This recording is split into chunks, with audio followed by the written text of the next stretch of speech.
और भाई कैसी लगी रेसलमेनिया की नाइट वन? आ गया सैटरडे वाला मज़ा? अगर आपको लग रहा है कि भाई आज तो रोहित भाई हमारे पागल हो गए हैं, तो ये मैं ऐसा इसलिए बोल रहा हूँ क्योंकि ओरिजिनली रॉक ने आके जो रेसलमेनिया अनाउंस करी थी न्यू ऑरलीन से, उसकी डेट थी 11 और 12 अप्रैल की, जिसके बाद डब्ल्यू ने, आपको याद ही होगा, बाद में जाके अपनी जो रेसलमेनिया है उसको लास वेगस से कर दिया था। लोग, पता है, ऐसे ट्वीट्स मैंने बहुत सारे देखे जहाँ पे लोग न्यू ऑरलीन्स वाले वहाँ स्टेडियम में पहुँच चुके हैं और बोल रहे हैं भाई कोई क्राउड क्यों नहीं आया, रेसलमेनिया क्यों नहीं हो रही आज। इस बात के लिए डब्ल्यू का ऐसे मजाक उड़ाया जा रहा है या फिर उनको ट्रोल किया जा रहा है, क्योंकि डब्ल्यू ने, वही बात है, उनको ज़्यादा डील लास वेगस से अच्छी मिल गई थी, तो उस वजह से अपनी रेसलमेनिया दोबारा से उसी जगह से करवा दी। और चलो ये तो मजाक की बात है, लेकिन अब सिर्फ हम एक हफ्ता दूर रह गए हैं रेसलमेनिया से। मतलब आज के दिन, अगले हफ्ते मैं वीडियो में बात कर रहा हूँ रेसलमेनिया को रिव्यू करने की, तो सिर्फ एक हफ्ता ही बाकी रह गया है।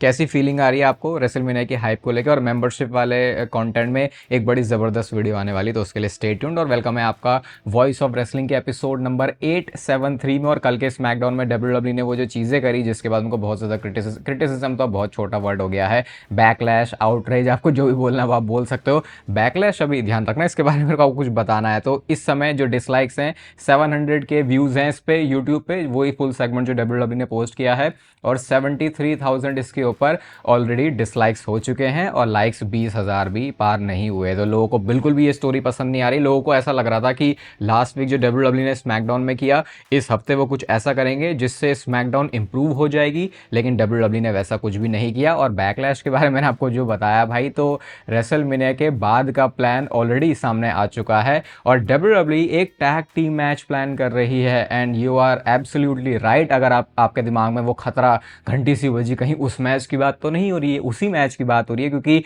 बैकलैश में डब्ल्यू एक टैग टीम मैच करने वाली है जहां पे Cody Rhodes and jelly role होंगे एक साथ, और जो अगेंस्ट में टीम होगी वो है रैंडी ओटन और पैट मैकफी की। और मैं आपको यही बता देता हूं कि ये जो रेसलमेनिया है, इसमें और डब्ल्यू ने प्लान किया है Randy Orton versus Cody Rhodes के मैच में कि जेली रोल होने वाले हैं रिंग साइड पर।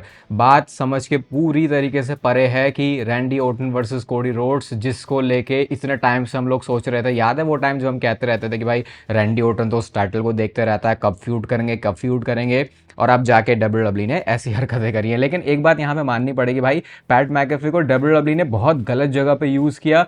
अगर ये बातें जो पैट मैकेफी आके बोल रहा है ना, ये किसी भी और स्टोरी में होती, लोग पैट मैकेफी को इतना पसंद करते, इतना पसंद करते, जिसकी कोई हद नहीं, इसकी कोई लिमिट नहीं। क्योंकि अगर आप प्रोमो सुनोगे पैट मैकेफी के तो बहुत अच्छे हैं, वो जिस तरीके से डिलीवर कर रहे हैं, वो जो बातें कर रहे हैं, लेकिन जिस स्टोरी के अंदर उनको डाला वो बहुत गलत था। कल मेरे से बताना मिस हो गया था, वो तो मैंने आपको बताया था कि पैट मैकेफी ने बोला था कि जाके ट्रिपल एच के पिछवाड़े जाके, वो जो उन्होंने वर्ड बोला था, लेकिन उसके बाद जो एक लाइन उन्होंने और बोली थी, ये तो और मस्त थी कि get nice and deep in पॉल लेवेक्स चीक्स। और यहाँ पे किन चीक्स की बात हो रही है वो आई थिंक मुझे एक्सप्लेन करने की जरूरत नहीं है, जब यहाँ पे पिछवाड़ों के बारे में बात हो रही है। और हाँ, इसके बारे में ये भी पता चला कि ये बातें अप्रूव नहीं हुई थी क्रिएटिव लोगों की तरफ से, डायरेक्ट टीकियो की तरफ से बातें आई थी। मुझे लगता है ट्रिपल एच बहुत अलग स्टेटमेंट देने वाले हैं नेक्स्ट टाइम पैट मैकेफी के बारे में।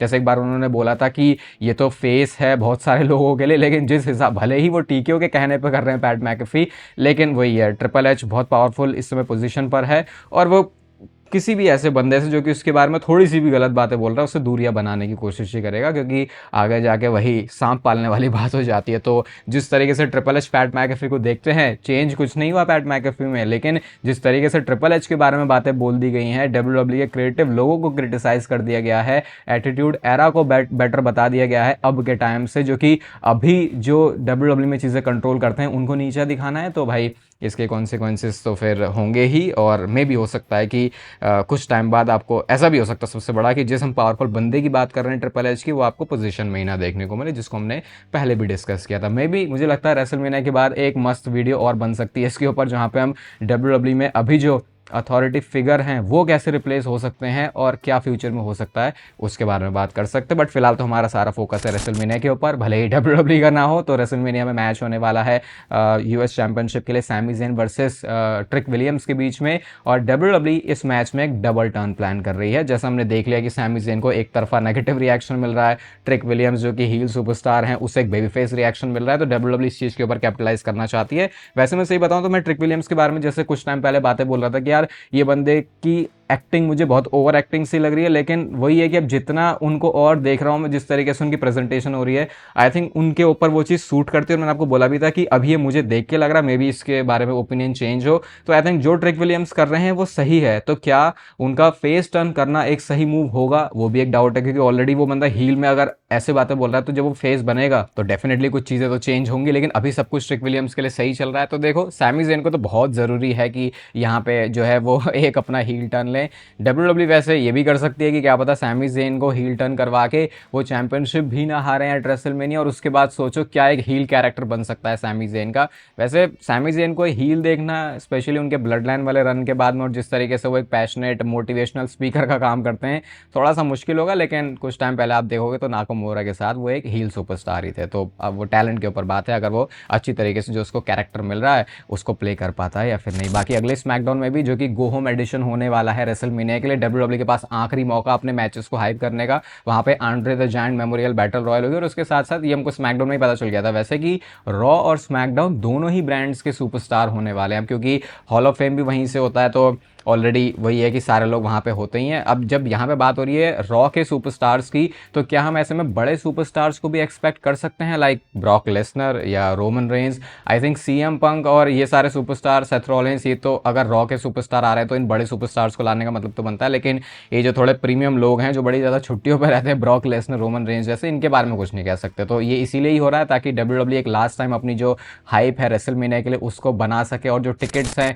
वो बिक सके। और आप मेरे से पूछ रहे थे कि अब इन्होंने जो डिस्काउंट है वो दिया, तो इसके बाद क्या चेंजेस आए वो हमें बताना ज़रूर। तो अभी ये पूरा डेटा तो नहीं आया है, लेकिन डब्ल्यूडब्ल्यू की दोनों नाइट्स की जो टिकट्स हैं वो 40,000 क्रॉस कर चुकी हैं। नाइट 1 के लिए 40,610 ही है जो लेटेस्ट हमारे पास डेटा है, और जो नाइट 2 है वो थोड़ा 2,000 के आसपास आगे है, 42,769, 769। ये इंग्लिश सीखने के चक्कर में हम हिंदी से कितना दूर आ गए। तो अभी देखो ये 40,000 का नंबर अब क्रॉस कर रहे हैं, लेकिन लास्ट ईयर की क्या अटेंडेंस थी भाई, दोनों नाइट्स को मिला के 1,20,000 से ज़्यादा लोगों ने रेसलमेनिया को अटेंड किया था। और अगर डब्ल्यूडब्ल्यू में दम होता तो ये वाला स्टेडियम 65,000 के आसपास जो फैंस हैं उनको लेके आ सकता है। तो सोचो भाई नंबर कितना ये ज़्यादा नीचे आ गया है। इस बार की अगर आप दोनों नाइट को मिलाओगे तो वो पिछले साल के सिर्फ एक नाइट की रेसलमेनिया की अटेंडेंस से आप मान लो 20,000 के आसपास ही पीछे रहने वाली है। तो इतना बुरा डब्ल्यूडब्ल्यू ने इस बार रेसलमेनिया के लिए काम किया है। और अगर आप चैनल पर एक्टिव चैटर हो तो आपको याद होगा मैंने बोला था कि डब्ल्यूडब्ल्यू इस समय एक बहुत बड़े बबल में है, जहां पे चीज़ें कुछ भी सही नहीं है लेकिन सिर्फ सही हो रही हैं, कि जैसे लोग शोज देखने आ जा रहे हैं, मर्चेंडाइज अच्छी बिक्री। मैंने बोला था कि जब ये बबल फटेगा बहुत गंदा फटेगा, और वो फटा बहुत ही गलत टाइम में, जो कि था रेसलमेनिया का, क्योंकि लोगों को समझ में आ गया भाई ये तो सब बकवास चल रहा है। लोग अब तक मजे मजे में जाके ऐसे शोज देखने जा रहे थे। और कहीं तो मैंने ये चीज़ पढ़ी थी, पता नहीं किसने लिखा था, जहाँ पे उस बंदे का कहना ये था कि आजकल लोग जो डब्ल्यूडब्ल्यू के शोज को अटेंड करने जा रहे हैं वो एक्चुअल में कोई शो देखने के लिए नहीं जा रहे हैं कि अच्छा अब इस हफ्ते क्या होगा, वो सिर्फ अपने मूवमेंट बनाने के लिए जा रहे हैं। जैसे कई बार आपने देखा होगा स्टेडियम में मैचेस होते हैं तो लोग अपना भी माहौल, फैन पार्क वगैरह बना लेते हैं ना, तो वैसा वाला माहौल बनाने के लिए कि हमारी 1-2 फोटो निकल जाएंगी, हम स्टेटस में इसको लगा देंगे, इसकी एक रील बना देंगे। तो ऐसे वाले फैंस भी बहुत ज़्यादा हैं। तो ये वाले फैंस उतना केयर फिर उस मौके पे नहीं करते जितना एक हार्डकोर रेसलिंग फैन करता है, स्पेशली जब रोड टू रेसलमेनिया वाला टाइम आता है। तो बहुत गंदा डब्ल्यूडब्ल्यू का बबल फूटा, जो मैंने आपसे बोला भी था, लेकिन सबसे गलत टाइम में फूटा, क्योंकि इस टाइम पे डब्ल्यूडब्ल्यू बिल्कुल नहीं चाह रही होगी कि रेसलमेनिया के टाइम पे ऐसी गड़बड़। और सबसे ज़्यादा तो ये अपने नंबर्स रेसलमेनिया के लिए के ही बोस्ट करते हैं ना, और बेचारों को वो करने का मौका मिलेगा नहीं। डैनहाउजन की बात कर लेते हैं भाई। तो डैनहाउजन की प्रेजेंटेशन डब्ल्यूडब्ल्यू ने कितनी मस्त दिखाई है यार। ये वाला आप ट्वीट देखो, इस पर ऑलमोस्ट 20,000 लाइक्स भी होने वाले हैं। और यहाँ पे वो जो मैच जीते हैं, एक ही मैच जीता बंदा और वो ऑलरेडी अनडिफीटेड हो चुका है। मतलब डब्ल्यूडब्ल्यू जिस तरीके से डैनहाउजन को दिखाना चाह रही है ना, वैसे ही वो दिख भी रहे हैं, और जो कि हो नहीं रहा आजकल डब्ल्यूडब्ल्यू की स्टोरी लाइन्स में। लेकिन ये डैनहाउजन वाला काम डब्ल्यूडब्ल्यू बहुत सही तरीके से कर रही है। और स्पीड की अभी एक स्ट्रीम में से क्लिप भी आती है जहां पे वो भी रिएक्ट करते हैं, ये जो डैनहाउजन ने पटाखा फोड़ दिया था किट विल्सन के पीछे। वैसे स्पीड देख के वो इंप्रेस हुए, लेकिन क्योंकि स्टोरी लाइन में वो डैनहाउजन से परेशान है, तो अपना वो परेशान होने वाला जो गिमिक है, जो कैरेक्टर है, वो स्पीड वहाँ पे भी प्ले करता है। मैं तो एक्साइटेड हूँ वैसे बहुत ज़्यादा स्पीड के मैच के लिए, कि भाई वो एथलेटिक बंदा बहुत ज़्यादा है, तो क्या वो एक प्रॉपर रेसलिंग जैसे हम सीक्वेंस देखते हैं उसमें जब देखने को मिलेगा तो वो कैसा नज़र आता है। क्योंकि भाई एक तो सेलिब्रिटी है, और मैं बोलूँगा ओनली सेलिब्रिटी जिसका सबसे अच्छा सेंस बन रहा है। और ऐसा भी नहीं कि तुमने उसको सबसे इंपॉर्टेंट स्टोरी लाइन में डाला, वही वाली स्टोरी लाइन में डाला जहाँ पे एलेनाइट का भी भला हो गया भाई, उसको भी मैच मिल गया। बाकी फिर तो वो ठीक ही है, वो जो डब्ल्यूडब्ल्यू कर रही है विजन और उसके बीच में। क्या जॉन सीना और डब्ल्यूडब्ल्यू के बीच में में भी भाई कुछ बातें चल रही हैं। क्या ऐसा है कि WWE चाहती है कि जॉन सीना दोबारा से रिटायरमेंट से बाहर आ जाए? तो आपको पता है इस साल रेसलमेनिया के जो होस्ट हैं वो जॉन सीना होने वाले हैं, और ये मूव किस लिए किया गया? ये मूव इसलिए किया गया क्योंकि WWE की जो टिकट्स है वो नहीं बिक पा रही थी, तो उन्होंने सोचा जॉन सीना का नाम लगा के अब थोड़ी टिकट्स की जो सेल्स है उसको ऊपर लेके जाते हैं। अभी जॉन सीना ने अपने इंस्टाग्राम पे एक फोटो पोस्ट की है, और जॉन सीना जो इंस्टाग्राम पे फोटो पोस्ट करते हैं उसका सेंस बनता भी है और उसका सेंस नहीं भी बनता, कभी कभी बिल्कुल नहीं बनता, वो सिर्फ हाइप के लिए होता है, लेकिन कभी कभी कुछ बातें अलग तरीके से जॉन सीना बोलना चाहते हैं। तो यहाँ पे जो पोस्ट है उसमें एक ये कॉफी का मग है जिसमें लिखा है I am retired, do it your self. वो बताना चाह रहे हैं कि भाई मैं रिटायर हो चुका हूँ और अब तुम्हें खुद करने की जरूरत है। तो इसके बाद जो स्पेकुलेशन है वो ये हो रही है कि क्या WWE ने जॉन सीना से ऐसी डिमांड करी है जो कि जॉन सीना नहीं करना चाहते रेसलमेनिया के लिए, क्योंकि आपको याद होगा जॉन सीना ने बोला था कि भैया एक बार अगर मैं रिटायर हो जाऊंगा तो दोबारा मेरा आने का कोई सीन सपाटा नहीं है। लेकिन क्या WWE ऐसा कुछ करवाना चाह रही है जॉन सीना से जो कि वो नहीं करना चाहते, और उस चीज़ को उन्होंने अपने इंस्टाग्राम पे पोस्ट किया है। जैसे उन्होंने बोला था कि वो हमेशा सूट में ही आएंगे, आप उन्हें जॉर्ट्स में नहीं देखोगे।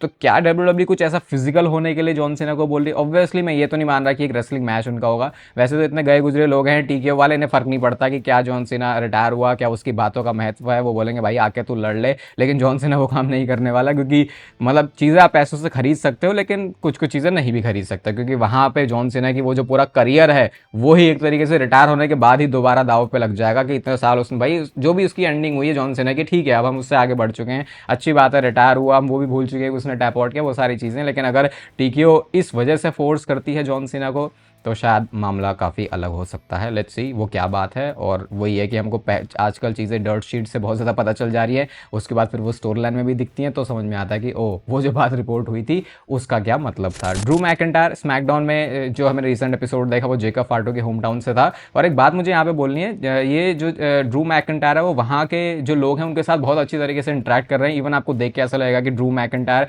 एक बेफेस सुपरस्टार है। तो इसको देख के मुझे एक चीज़ दिमाग में है कि भाई सबसे बढ़िया हील कैरेक्टर जो कि WWE को रिप्रेजेंट भी कर सकता है वो कैसे होता है? वो ऐसा कि वो करता गलत काम है लेकिन वो अपनी दुनिया में ऐसा है कि उसे लगता है कि वो तो सही ही कर रहा है। जैसे आप रोमन रेंस को देखोगे, वो बंदा कितना गलत आदमी था जब वो अपनी फैमिली को चलाता था, लेकिन क्योंकि वो अपने दिमाग में सोचता था कि वो सही कर रहा है, वो इंटेंशनली कोई गलत काम नहीं करता था अपनी फैमिली के लिए, तो वो कैरेक्टर कितना सही था। तो वैसा ही कैरेक्टर देखो ड्रू मैकिंटायर का भी है कि ये बंदा अपने कैरेक्टर की वजह से, क्योंकि इसे लगता है ये तो हमेशा सही है, ये हमेशा सही काम करता है, जबकि वो काम गलत होते हैं, तो ऐसे में ये कैरेक्टर की ये जो डेप्थ है वो अलाउ करती है आपको अच्छा बनने के लिए भी। तो आप एक हील सुपरस्टार होते हुए भी एक फेस सुपरस्टार की तरह एक्ट कर सकते हो, ताकि आपको लोग चीयर भी करें और ताकि वो आपको बू भी करें, जो कि हम ड्रू मैकिंटायर के लिए देखते हैं, कभी उनको चीयर भी होती है, कभी उनको बू भी होती है। तो ये एक छोटी सी चीज़ मुझे लगी कि भाई ये कितना बेस्ट है। मतलब हील्स भी बहुत अलग अलग टाइप के होते हैं, लेकिन अगर आपको एक ऐसा सुपरस्टार चाहिए जो कि रिप्रेजेंट कर सके, तो आई थिंक ये एक हील कैरेक्टर काफ़ी परफेक्टली सूटेड है। और ड्रू मैकिंटायर तो वैसे ही भाई अपने कैरेक्टर को प्ले करने में माहिर हैं। तो अब देखो जेकब फार्टो के साथ उनका अनसैंक्शनड मैच है। जिस स्मैकडाउन में बोलोगे आपकी एक तमीज की चीज़ अगर कोई हो रही है वो डैनहाउजन वाली, और इसके साथ साथ ड्रू मैकिंटायर वाली, जहाँ पे एक्चुअल में जो स्टोरी लाइन है उसके ऊपर अच्छा फोकस किया जा रहा है। रोमन रेंस के रेसलमेनिया के मेन इवेंट और मैचेस की बात करते हैं भाई, तो यहाँ पे ESPN ने इसको रैंक किया है। और भाई कितनी बायस ये रेटिंग है, मतलब कितने बायस तरीके से इसको यहाँ पर रैंक किया गया है। नंबर 1 पे जो मैच उन्होंने डाला है वो है रोमन रेंस का रेसलमेनिया 41 वाला, सेथ रॉलिंस वर्सेस CM पंक वाला। मैं इसको बायस क्यों बोल रहा हूँ? क्योंकि WWE अपनी जो रीसेंट हिस्ट्री है उसको ही हमेशा ऊपर करके दिखाती, क्योंकि उसी से उनको बेनिफिट होने वाला है। तो ESPN ने नंबर 1 पे ही इसको रख दिया। अगर मेरे को बोला जाए नंबर 1 पे रखने के लिए, तो भाई या तो मैं रेसलमेनिया 39 या फिर रेसलमेनिया 40 को रखूंगा, क्योंकि मुझे लगता है ये रोमन रेंस का बेस्ट वर्क है जो कि हमने रेसलमेनिया में देखा। बाकी रेसलमेनिया 38 वाला जो मैच है जहाँ पे चैंपियनशिप यूनिफाई हुई थी, उसको इन्होंने सबसे लास्ट में रखा। आई थिंक 34 वाला लास्ट में आ सकता है, क्योंकि ये शायद सबसे अजीबोगरीब चीज़ थी, या फिर आप अंडरटेकर या ट्रिपल एच वाली चीज़ को भी डाल सकते हो यहाँ पे। तो ये रैंकिंग है। बाकी आप बताओ आपको ये रैंकिंग कितनी सही लग रही है। नंबर 2 पर कोडी रोड्स वाला मैच रेसलमेनिया 40 का, फिर एज वर्सेस डैनियल ब्रायन है, उसके बाद फिर 4 पे है सेथ रॉलिंस वर्सेस लेसनर, ये रेसलमेनिया 31 की बात हो रही है। तो बहुत सारी मेमोरी, और उससे भी पता चल रहा है भाई रोमन रेंस की कितनी रिच हिस्ट्री भी हो चुकी है रेसलमेनिया के लिए। भले ही कोई इंसान आके उनको नेपो बेबी बोले, जो कि काफ़ी हद तक सही भी हो सकता है, लेकिन भाई एट द एंड वो बंदा कंपनी को प्रॉफिट लेके आया है तो फिर सारी बातों के ऊपर मिट्टी पड़ जाती है। रॉक के बारे में लेटेस्ट हमको पता चला है इस साल की रेसलमेनिया के लिए, तो आपको पता है डब्ल्यूडब्ल्यू की टिकट सेल्स अच्छी नहीं चल रही है, तो लास्ट ईयर एलिमिनेशन चेंबर में रॉक आए थे टिकट सेल्स को बूस्ट करने के लिए, जो कि डब्ल्यूडब्ल्यू को फायदा करके गया भी था, लेकिन एक्चुअल में स्टोरी लाइन का वहाँ पे कोई मतलब नहीं था। तो इस साल भी डब्ल्यूडब्ल्यू को ऐसे ऐसे काफ़ी सारे हमने रूमर्स ऑलरेडी सुन लिए हैं कि शायद रॉक की इन्वॉल्वमेंट हो सकती है। तो फिलहाल के लिए जो हमारे मैनेजर चिचा हैं उनका कहना ये है कि रॉक एक्सपेक्टेड नहीं है इस साल रेसलमेनिया में किसी भी कैपेसिटी में फीचर होने के लिए, यानी कि आप ऐसा दिमाग आइडिया मत लगाओ कि किसी स्टोरी लाइन के अंदर रॉक की इन्वॉल्वमेंट होने वाली है। होने को वैसे रोमन रेंस और सीएम पंक वाले में भी हो सकती है, होने को वैसे कोडी रोड्स और रैंडी ऑर्टन में भी हो सकती है, लेकिन यहाँ तो भाई ऑलरेडी कचरा हो चुका है, तो शायद CM Punk versus Roman Reigns वो जगह थी। लेकिन फिलहाल मैनेजर का कहना ये है कि रॉक के चांसेस नहीं है रेसलमेनिया में आने के लिए, लेकिन जितनी ज़्यादा अनसर्टेन चीज़ें इस साल की रेसलमेनिया में हुई हैं, एक हफ्ते में चीज़ें बहुत ज़्यादा चेंज भी हो सकती है, लेकिन ज़्यादा चांसेस नहीं है कि रॉक होंगे अपीयर इस साल की रेसलमेनिया में। बाकी नेचुरल टीन का लिंक आपको मिलेगा डिस्क्रिप्शन में, आर पंत वाला कोड यूज़ करके आपको प्यारा सा डिस्काउंट भी मिल जाता है। इस वीडियो को यहाँ तक देख रहे हो तो इसे लाइक कर दो, चैनल को सब्सक्राइब कर दो ऐसे डेली डब्ल्यूडब्ल्यू से रिलेटेड कंटेंट के लिए। बाकी तब तक फिर लेते रहो जिंदगी के मजे।